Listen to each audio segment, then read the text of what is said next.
गुमशुदा किताब का रहस्य। पुराने शहर के एक कोने में एक बेहद प्रसिद्ध पुस्तकालय था जिसका नाम था अनंत ज्ञानालय। यह पुस्तकालय सदियों से दुनिया भर के रहस्यमयी और दुर्लभ ग्रंथों का घर था। इस पुस्तकालय का संरक्षक वृद्ध श्रीधर एक गूढ़ और जानकार व्यक्ति था, लेकिन उससे बड़ा रहस्य था काल ग्रंथ नामक एक किताब, जिसके बारे में कहा जाता था कि जो भी उसे पढ़ेगा वो समय को समझ सकेगा और भविष्य को देख पाएगा। लेकिन अजीब बात यह थी कि वो किताब कभी किसी ने नहीं देखी थी। वह हमेशा पुस्तकालय के सबसे गुप्त कक्ष में बंद रहती थी और श्रीधर के अलावा किसी को वहां जाने की अनुमति नहीं थी। एक दिन शहर के जाने माने जासूस राघव को श्रीधर ने एक पत्र भेजा। पत्र में केवल इतना लिखा था, मुझे खतरा है, काल ग्रंथ चोरी होने वाला है, कृपया मदद करें। राघव को इस संदेश से हैरानी हुई, क्योंकि ये पुस्तकालय सबसे सुरक्षित जगहों में से एक माना जाता था। बिना देर किए वो पुस्तकालय पहुंचा। श्रीधर ने उसे बताया कि पिछले कुछ दिनों से अजीब घटनाएं हो रही हैं। रात में कक्षों के दरवाजे खुद ब खुद खुल जाते हैं, दीवार पर अजीब संकेत उभर आते हैं और कुछ किताबें रहस्यमय ढंग से गायब हो जाती हैं। राघव ने तुरंत अपनी जांच शुरू की। उसने पुस्तकालय का चप्पा चप्पा छान मारा, लेकिन कुछ भी संदिग्ध नहीं मिला। फिर उसने सोचा कि शायद किसी ने अंदर से ये साजिश रची।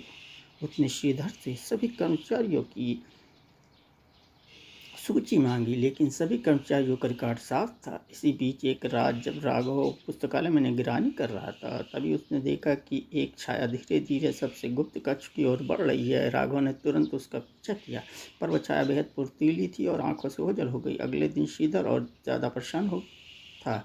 उसने राघव से कहा, काल ग्रंथ जल्दी गायब हो जाएगा, हमें कुछ करना ही होगा। राघव ने सोचा कि इस रहस्य को सुलझाने के लिए उसे खुद काल ग्रंथ को देखना होगा, लेकिन श्रीधर ने कहा, काल ग्रंथ को देखना आसान नहीं है, केवल वही देख सकता है जो सच्चाई का सामना करने का साहस रखता है। राघव ने दृढ़ता से कहा, मैं तैयार हूँ। श्रीधर उसे गुप्त कक्ष में ले गया। वहाँ काल ग्रंथ रखा हुआ था। कक्ष के अंदर घुसते ही राघव को एक अजीब सा एहसास हुआ, जैसे उस समय थम गया।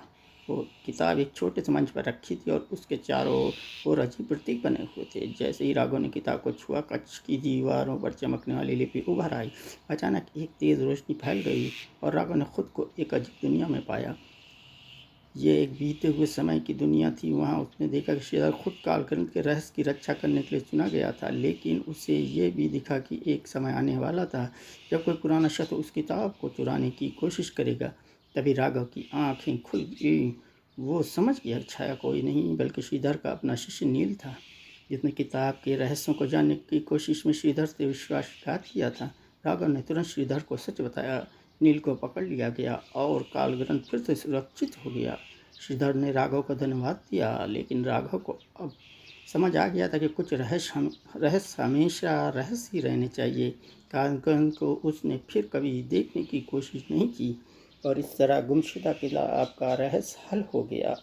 लेकिन राघव को ये एहसास हो गया कि हर रहस्य का हल हमेशा उस रूप में नहीं होता जैसा हम सोचते हैं।